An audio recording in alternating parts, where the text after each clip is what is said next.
আমার রব বলছে, গোলাম রে, তোরা আমার বড় সোনার টুকরা, তোদেরকে রোজা নামে ভাঁটিতে ভরবো, তোদেরকে ছিলে ছালট সোজা করে নিব। হারাম টারাম যা সারা জীবন খেয়েছিস সব ছালট দিয়ে আমি বের করে তোদের হালালগুলোকে হারাম করে দিলাম। এবার দেখ কি করে চলবি। চলতে চলতে চলতে চলতে আল্লাহর জন্যে খাওয়া ছেড়েছি, আল্লাহর জন্যে পান করা ছেড়েছি। প্রচণ্ড বৈশাখ মাস, রোজা চলছে আর পিপাসায় ভিতরটা মরুভূমি হয়ে গেছে। কোনো কারণে আপনি মায়ের ওষুধ আনতে চলে গেছেন বহরমপুরে, ওষুধ পাওয়া গেল না বলে এই ওষুধটা একমাত্র বেলডাঙ্গা একটা ফার্মেসিতে পাওয়া যায়, সেখানে চলে গেলেন। ওষুধ নিয়ে যখন বাড়ি ঢুকছেন 1:30 বেজে গেছে। পিপাসায় মনে হচ্ছে বুক ফেটে গেছে, মাথা তাঁতা করে ঘুরছে। বিবিকে বললেন কলটা চেপে দেন, কিংবা সাবমার্সেল চালিয়ে দিলেন। মাথার ওপরে ঠান্ডা পানিটা গোটা গা দিয়ে বয়ে পড়ছে। তখন আপনি মুখটা টিপে বন্ধ করেছেন। যদি 2 ঢোক খেয়ে এলেন, ভিতরে যদি চলে যায়, ভিতরে চাহিদাটা মিটে যাবে। কেউ দেখতে পাবে না, গাঁওয়ালা দেখবে না, বিবি বুঝতে পারবে না, ছেলে দেখবে না, দেশওয়ালা দেখবে না, ইমাম মজ্জেন দেখতে পাবে না, হাজি গাজি বুঝবে না যে পানি পান করে নিয়েছেন। সম্মান আপনার থেকে যাবে রোজাদার বলে। কিন্তু আপনার বিবেক বলছে পৃথিবীর কেউ না দেখলে আমার রব জেনে নিবে গোলাম খেয়ে ফেলেছে, রোজা আমার হবে না।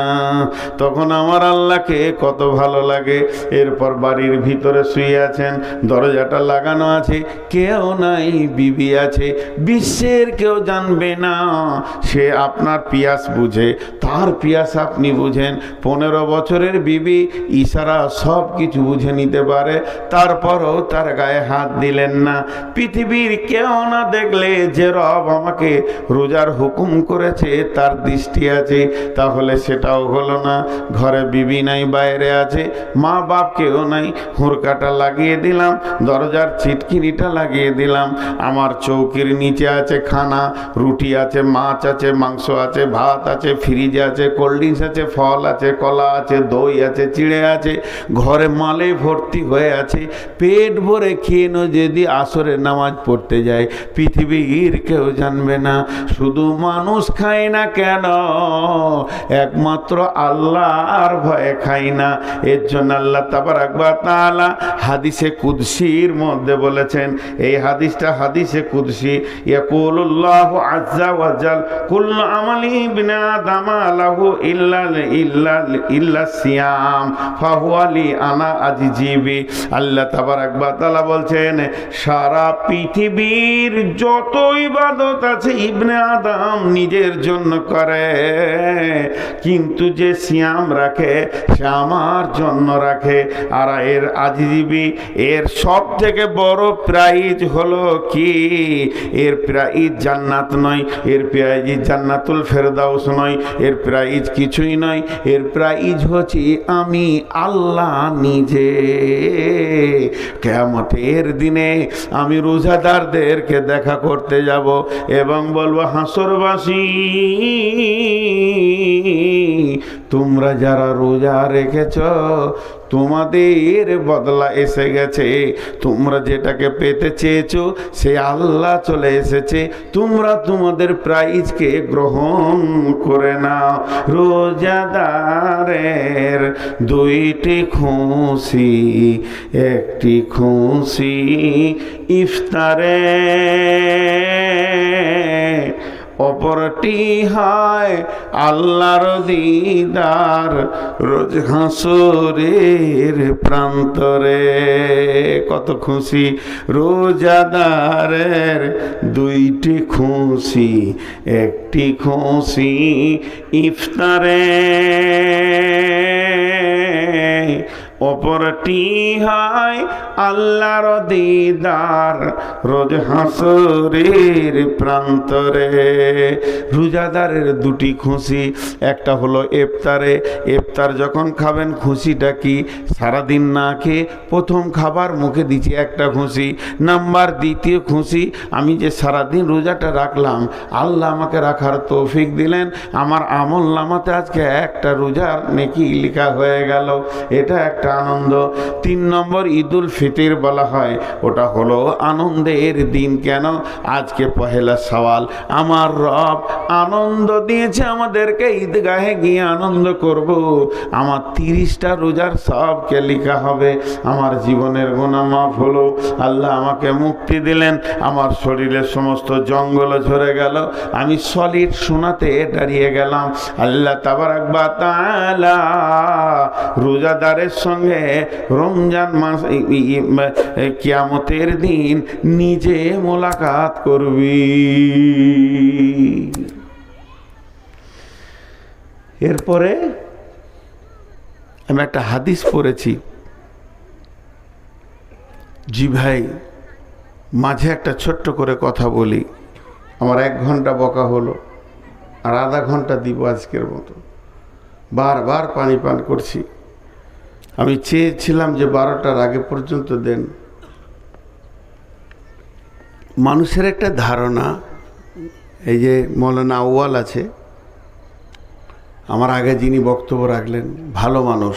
আমার নজরে আমার যতটুকুই জ্ঞান আছে, পশ্চিমবঙ্গে যতগুলো বক্তাকে আমরা বেশি বক্তা দেখি, তো উনি একটা ভালো মানুষ, এবং ওনার যে ইলমেটা আছে আমাকে 10 বছর পড়াবে।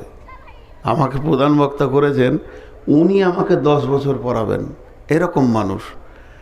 কিন্তু মানুষ ওনাকে তুলে দিয়ে ওর কাছ থেকে খালি আদায় নিতে চায়। আদায় নেওয়া বাদ দিয়ে যদি 2টা হাদিস শোনেন, আপনার আমার জিন্দেগি চেঞ্জ হবে।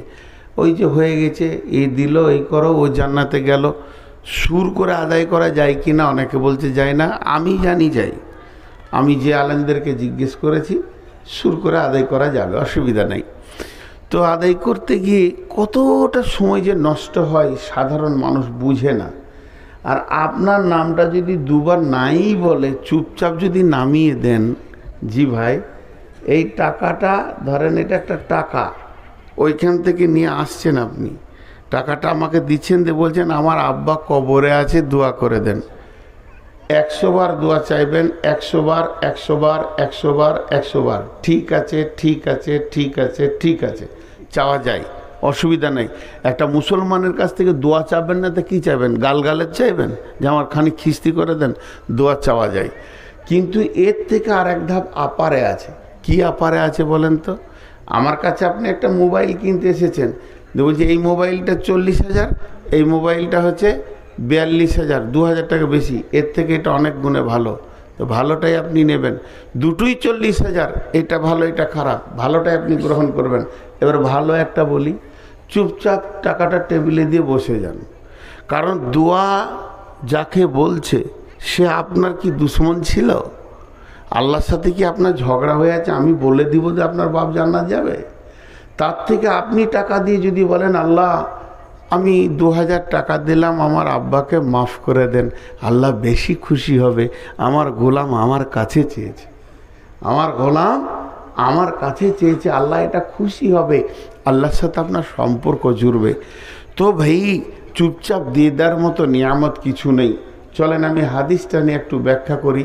পেছনে একটা লোক বসার জায়গা পায়নি, ওকে কিভাবে জায়গা দেবো? আমার চেয়ারটা দিব নাকি? অনেকক্ষণ দাঁড়িয়ে আছে, আবার বসতে যে দাঁড়িয়ে গেল, মাথাটা কাজ করছে না যে কোথায় এসেছি। অনেকক্ষণ দাঁড়িয়ে আছে, ও সেই হাঁচের টাওয়ারের মতো দাঁড়িয়ে আছে। আর এই দিকে এক মাল দাঁড়িয়েছে, ও মালটা যে কোথাকার আল্লাহ তাবারক ওয়া তাআলা জানেন। ওর বংশে কেউ বসে না কোথাও, ওর বাপ বসেনি, ওর দাদা বসেনি, তার বাপ বসেনি, তো কেন বসবে? দাঁড়িয়ে আছে, খালি গা চুলকাইছে আর দাঁড়িয়ে আছে। আল্লাহু আকবার, আস্তাগফিরুল্লাহ। এখন আপনাদের সামনে হাদিসটা বলছি, শুনেন। বিসমিল্লাহির রহমানির রহিম। মান সামা রমাজানা ঈমানাও ইহতিসাবা গুফিরা লাহু মা তাকাদ্দামা মিন জামবি ওমান কামা কিয়ামাল লাইলি ওমান কামা কিয়ামাল লাইলাতুল কদরি ঈমানাও ওয়া ইহতিসাবা গুফিরা লাহু মা তাকাদ্দামা মিন জামবি। আমার কথাটা বোঝার চেষ্টা করেন। আল্লাহ রসুলের হাদিসটা টু দি পয়েন্ট আপনাদেরকে আগে তর্জমাটা শোনাই। বিশ্বনবী বলছেন যে ঈমান ইহতিসাবের সঙ্গে 30টা রোজাকে রেখে নিল বা 29টা, তার বিগত জীবনের অনেক গুনাহ মাফ হয়ে যাবে। কোনো মুফাসসিরিন বলছেন সমস্ত গুনাহ মাফ হয়ে যাবে। আর কি বললো? কিয়ামাল লাইলি বলতে মানে তারাবি যে পড়লো 8 রিকাত প্রতিদিন, কামাই করলো না, কোয়ান্টিটি রেখে দিল। আর কিয়ামাল লাইলাতুল কদরে, লাইলাতুল কদরগুলোকে যে জাগলো, আল্লাহ নবী বলছেন গুফিরা লাহু মা তাকাদ্দামা মিন জামবি, তার পূর্বে যত গুনাহ আছে সব মাফ হয়ে যাবে। আবার কারো কারো মত সব নয়, মিন জামবি বলতে অনেক গুনাহ মাফ হয়ে যাবে। এখন সহজ ভাষাতে দুটি কথা বলি। রবিবার থেকে রোজা শুরু, যেদিন রোজা শেষ হবে ঈদের নামাজ পড়ে নিব, গোটা মাসটা রোজা রেখে নিব, জীবনের গুনাহ মাফ।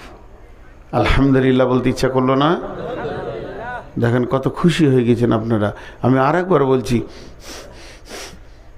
কে বিড়ি ধরিয়ে দিয়েছে? বিড়ির গন্ধ আমি নিতে পারি না। আরে সুবহানাল্লাহ, পেছনেই কেউ বিড়ি ধরিয়েছে। ভাই যে বিড়ি খেয়েছিস বিড়িটা ফেল, আল্লাহ তোকে তৌফিক দেখ, জাহান্নামে গিয়ে বসে খাবি, ওখানে আগুনও পাবি বিড়িও পাবি। বিড়িটা ফেল। তোকে এখন বিড়ি খেতে মন গেল?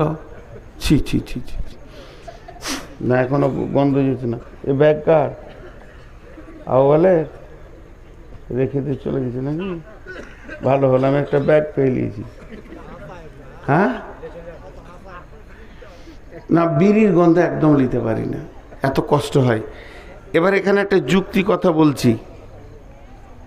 রোজাতে গুনাহ মাফ, ঠিক আছে না? আর আল্লাহ রসুল বলেছেন, হাদিসটা বুখারী মুসলিমের হাদিস, পৃথিবীর কারো কাটার ক্ষমতা নাই। কোনো মুফাসসির, কোনো মৌলানা, কোনো মুফতি, কোনো বক্তা কাটতে পারবে না। এটাই হাদিস, এটাই ঠিক। তাহলে সারা বছর আর নামাজ পড়ে কি হবে? চালাও, চুরি করো, বাটপাড়ি করো, বেইমানি করো, লুচ্চামি করো, রান্ডিগিরি করো, বেশ্যাগিরি করো, আর যেখানে পাবে ডাকাতি করো, সুদ খাও, লুটে লাও, লুটেরাও হয়ে যাও, যা পারবে তাই করো। আর পশ্চিম দিকে যখন রোজার চাঁদ উঠে যাবে, গোসল করে মসজিদ ঢুকে পড়ো, আর ঈদের নামাজ পর্যন্ত রোজা রেখে লাও, জীবনের গুনাহ মাফ। কি বলেন? কথা বলে না? হবে কি হবে না?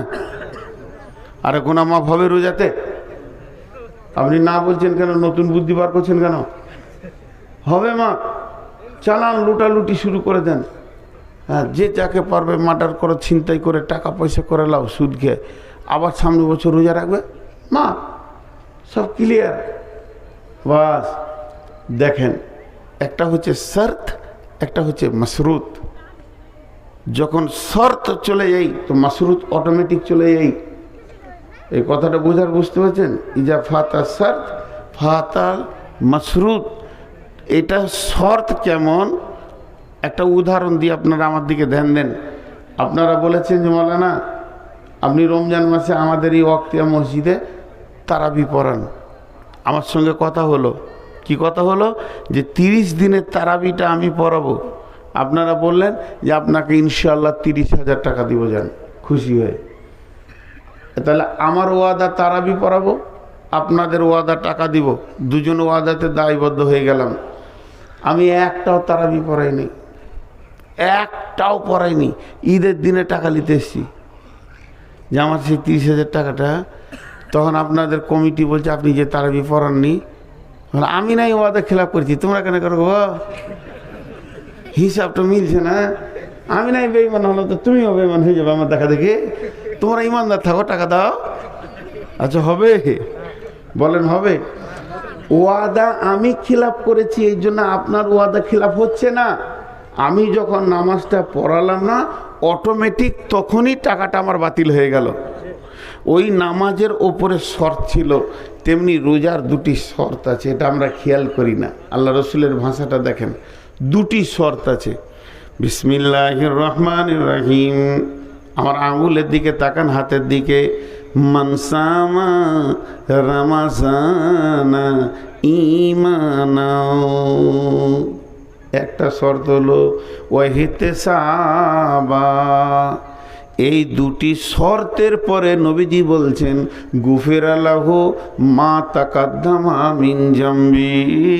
যার রোজাতে ঈমান থাকবে, ইহতিসাব থাকবে, ওই রোজাটাতে গুনাহ মাফ হয়ে যাবে। এটা কি বলেন? কি? পানি। আপনারা বললেন পানি, আমি মুখে দিচ্ছি, আমি জানি এটা পানি নাকি। এটা যদি আমি বলি শরবত, তাহলে আপনারা চোখে দেখতে পেয়েছেন না, কিন্তু চিনি মিশানো আছে। কথাটা বোঝাতে পারলাম? চোখে দেখতে পেয়েছেন না, কিন্তু চিনি মিশানো আছে। তা ওই রকম ধরনের রোজাতে দুইটা জিনিস মিশানো থাকবে, তবেই তার নাম রোজা হবে। যে জিনিসে দুটো জিনিস নাই, যে পানিতে চিনি নাই, লেবুর রস নাই, ওটা শরবতই নয়, ওটা শরবতই নয়, ওটা শরবতই নয়। যে রোজাতে দুটো জিনিস নাই, যে রোজাতে দুটো জিনিস নাই, যে রোজাতে দুটো জিনিস নাই, ওটা রোজাই নয়, ওটা রোজাই নয়, ওটা রোজাই নয়। কথাটা বোঝাতে পারলাম? এবার সেই দুটো জিনিস শুনেলেন, একটা হলো ঈমান, একটা কি হলো? ঈমান। আমরা সকলে বলি একটা কি হলো? ঈমান। সেই ঈমানটা কেমন? আমি যে রোজা, আজকে রবিবার, শনিবার দিন চলে গেল, পশ্চিম দিকে সূর্য চাঁদ উঠে গেল, রোজার আমাদের আনন্দ এসে পৌঁছে গেল। আমি গোসল টোসল করে পরিষ্কার পরিচ্ছন্ন হয়ে এবার ঢুকলাম রোজা রাখার জন্যে। উদ্দেশ্য আমার এটাই, রোজা রাখবো, জীবনে যত গুনাহ করেছি সব আল্লাহর কাছে মাফ করিয়ে নিব। এই উদ্দেশ্যে আমি মসজিদে ঢুকে গেলাম। এবার আমি মাগরিব পড়লাম, আমি তারাবির সালাত পড়লাম, আমি বাড়িতে গিয়ে রেস্ট করলাম, আমার বিবি ভোরে উঠিয়ে দিল, আমি সাহারি ভাত খেয়ে নিলাম, আর আমি কিছু খেলাম না, মসজিদে ফজর পড়লাম, ঘুরছি ফিরছি, আমি রোজাদার, আমার গুনাহ মাফ হবে, এই নিয়তে রোজা শুরু করেছি। তো এখানে ঈমানটা কি? এই জায়গার ঈমান হচ্ছে আমার গুনাহ মাফ হবে, এই কথা বললে হবে না। মনে মনে 100-তে 100 ইয়াকিন রাখতে হবে, আমার গুনাহ মাফ হবে। কার হলো না হলো আমার দেখার দরকার নাই, আমারটা মাফ হবে। 100% ইয়াকিন রাখতে হবে আল্লাহর উপরে, বিশ্বাস রাখতে হবে আল্লাহর উপরে। হাদিসে কুদসির মধ্যে আছে, আল্লাহ তাবারক ওয়া তাআলা বলেন, তার সঙ্গে মানুষ যেমন ধারণা রাখবে, আল্লাহ তার সঙ্গে সেরকম ব্যবহার করবে। কেউ যদি ধারণা করে আল্লাহ মাফ করতেও পারে, নাও পারে। কেউ ধারণা করছে আল্লাহ আমার গুনাহ মাফ করবে না, কেউ ধারণা করছে আমি যত বড়ই গুনাহ করি না কেন আমার রব আমাকে মাফ করবে। তা যে যেমন ধারণা করবে, এখানকার ধারণা হলো, এখানকার ঈমান হলো আমার গুনাহ মাফ হবে 100%। এই ঈমানে কমতি রাখলে চলবে না। আজ থেকে 20-25 বছর আগে আমাদের নামাজের শেষে সব হাত তুলে দোয়া করতাম না ভাই? যাক, ওটা আস্তে আস্তে বোঝা গেল। বড় বড় আলিমরা যারা বড় বড় সার্চিং করছে, এখনকার ছেলেদের ব্রেন আল্লাহ দিয়েছেন, তারা মদিনা থেকে সার্চিং করে দেখছে যে না এগুলো বেদাত, সেগুলো আমরা ছেড়ে দিয়েছি। শুধু উদাহরণ দেওয়ার জন্য একটা জিনিস আপনাদেরকে দেখাচ্ছি। ধরেন আমি আপনাদের ঈমান, সবে কদরে রাত জেগেছি, 400-500 লোক আমার সঙ্গে সব সলাৎ পড়লো, সারা রাত নামাজ পড়ে কাঁদা কাটা। এবং ছেলেরা এসে বলছে হুজুর একটু দোয়া করেন, ফজরের রাত মাত্র 5 মিনিট আছে, সাহারি খেতে যাওয়া, একটু দোয়া করেন। তো কাঁদছি আমরা, মসজিদে আলোগুলোকে নিভিয়ে দিয়ে আঁধার করে দোয়া শুরু করেছি। উদাহরণ দিচ্ছি, না আমি খুব জোরে জোরে দোয়া করছি, আল্লাহ তুমি মাফ করে দাও, এ আল্লাহ তুমি ক্ষমা করে দাও, এ আল্লাহ আমি চুরি করেছি, জেনা করেছি, ব্যভিচার করেছি, মদ খেয়েছি, আল্লাহ তুমি মাফ করে দাও, আমার মতো বড় সুদখোর কেউ নাই, আল্লাহ তুমি মাফ করে দাও, তুমি তো মাফ করবেই, এর জন্য রহমতের মাস দিয়েছো। আমার সামনে ইমাম সাহেব কাঁদছে, মজ্জেন কাঁদছে, অঝর নয়নে কাঁদছে, হাজি গাজী মাস্টার ডাক্তার সবাই যেন ডুকরে ডুকরে কাঁদছে, আর মনে মনে ভাবছে আল্লাহ মাফ হয়ে যাবে, আল্লাহ তুমি মাফ করে দাও, মাফ হবেই হবে। এরই ভিতরে একজন আমার সামনে বসে রয়েছে, হাতটা এমনি করে ধরে যাওয়া, খালি মাঝে মাঝে বলছে আমিন আমিন। ওর মনটা বলছে মাফ হতেও পারে নাও পারে। এর নাম ইমান লয়, এর নাম ইমান লয়। কথা বুঝতে পারলেন? আজ কি সুগারের চাপটা খুব বেশি মনে হচ্ছে। এর নাম ইমান লয়। এটা হলো ফাজলামা করা, এহতেসাব। দ্বিতীয় নম্বর শর্ত হলো এহতেসাব বামানা ইখতিলাস। এইখানটা তোমার কেউ দেখতে পাবে না, তুমি ছাড়া, তোমার আল্লাহ ছাড়া কেউ বুঝবে না। আমার হৃদয়ে কি আছে পৃথিবীর কারো বোঝার ক্ষমতা নাই। এই জায়গাটা আমার মাবুদের সঙ্গে সম্পর্ক। তুমি তোমার হৃদয়কে একবার জিজ্ঞেস করো, তুমি কেন রোজা রেখেছ? টিউ দেখেছেন? বাইসাইকেলের টিউ দেখেছেন? আহা, একটা টিউ এনে জালসা করা দরকার ছিল।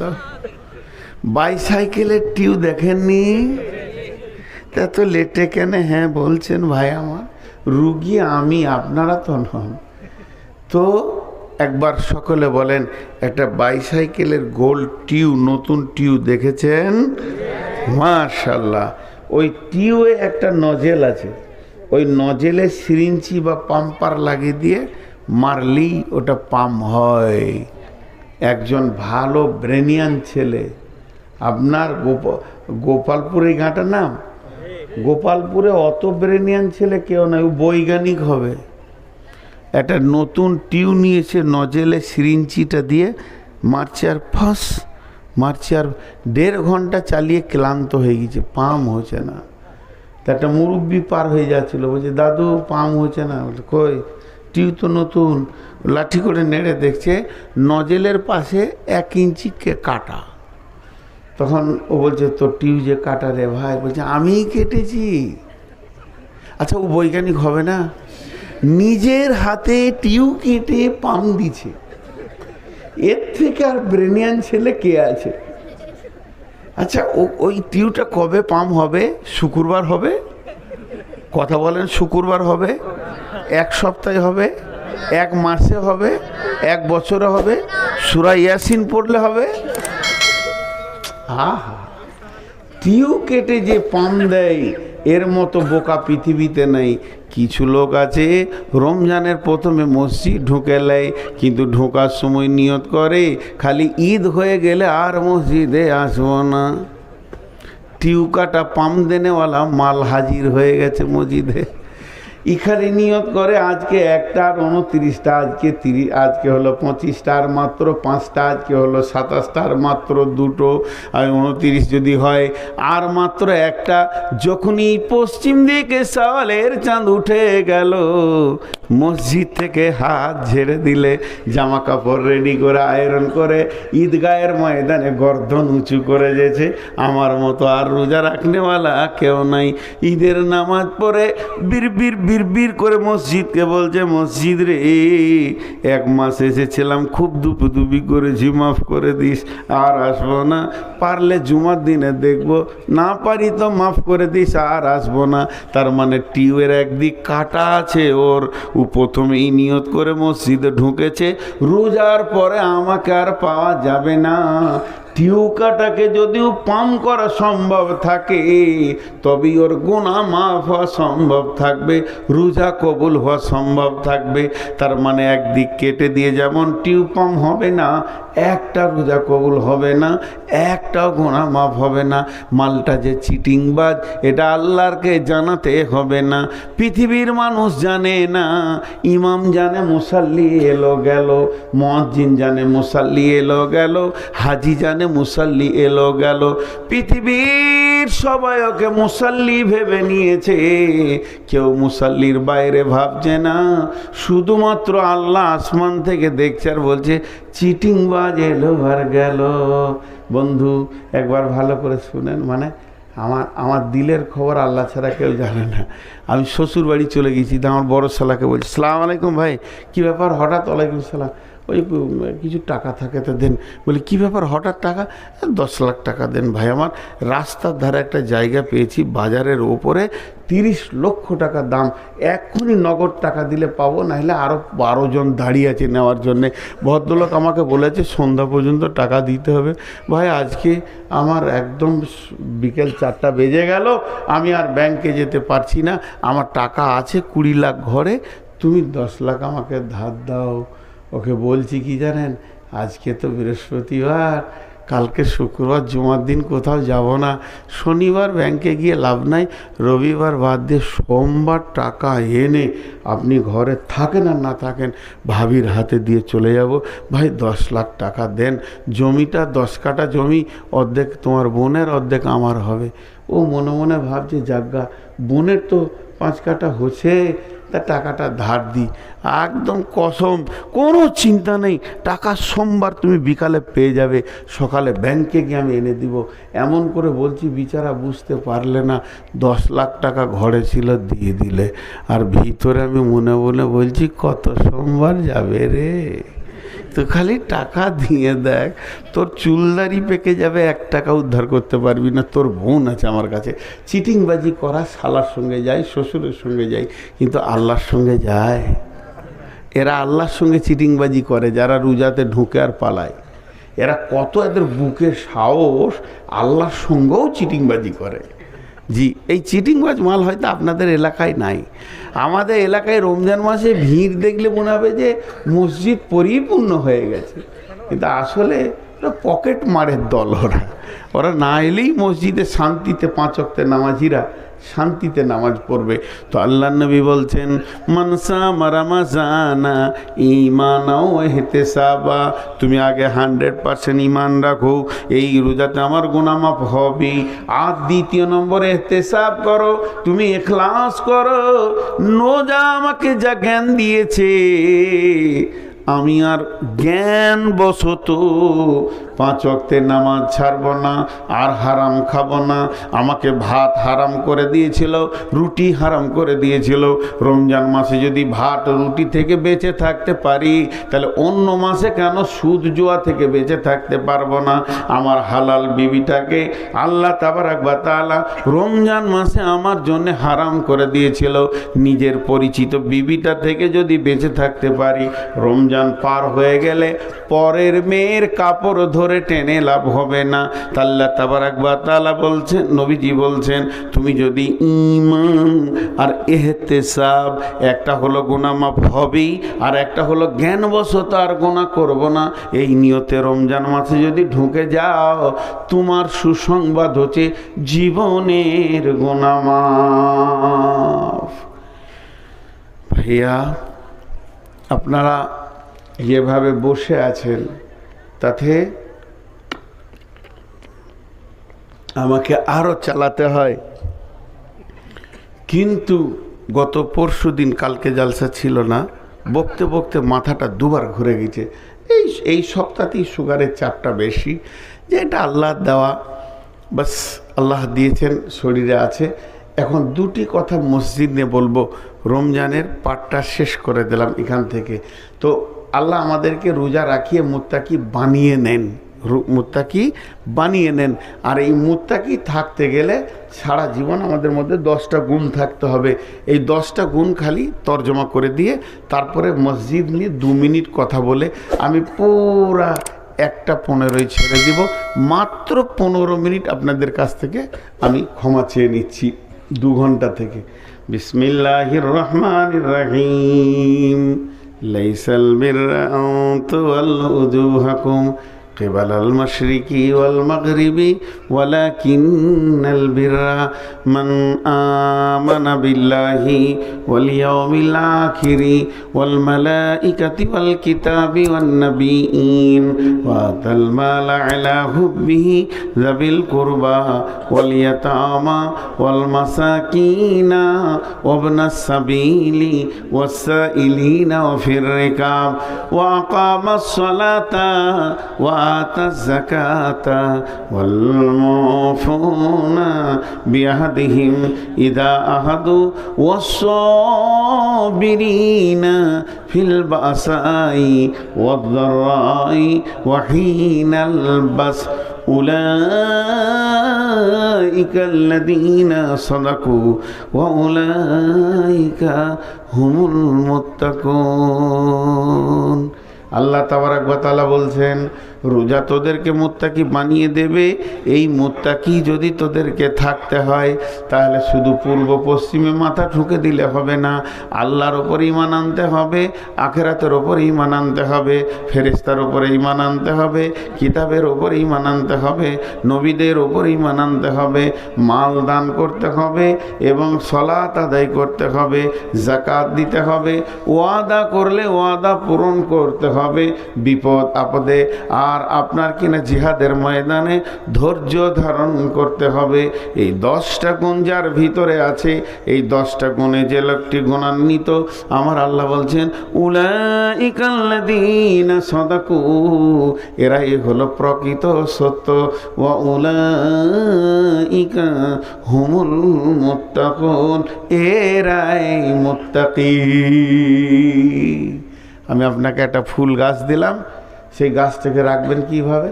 টবে রাখতে হবে, পানি দিতে হবে, ছায়াতে রাখতে হবে, মরা পাতা ভাঙতে হবে, তাকে ছাঁটতে হবে, জোর সার দিতে হবে, তবেই সেটা থাকবে।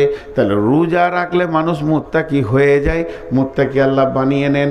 এই মুত্তাকিত্বটাকে যদি রাখতে হয়, দীর্ঘদিন জিয়ে রাখতে হয়, দীর্ঘদিন বাঁচিয়ে রাখতে হয়, তো অন্য আয়াত বলছে তোকে আল্লাহর ওপর ঈমান আনতে হবে, আখিরাতের ওপর ঈমান আনতে হবে, কোরআনের ওপর ঈমান আনতে হবে, নবীদের ওপর ঈমান আনতে হবে, ফেরেশতার উপর ঈমান আনতে হবে, 5টা মাল দান করতে হবে, রোজা নামাজ পড়তে হবে, যাকাত দিতে হবে, ওয়াদা করলে ওয়াদা পূরণ করতে হবে এবং বিপদ আপদে তোকে জিহাদের ময়দানে ধৈর্য ধারণ করতে হবে।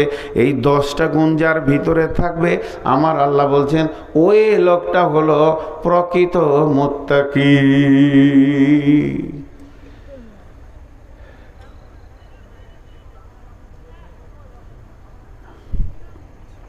10টা বলে দিলাম।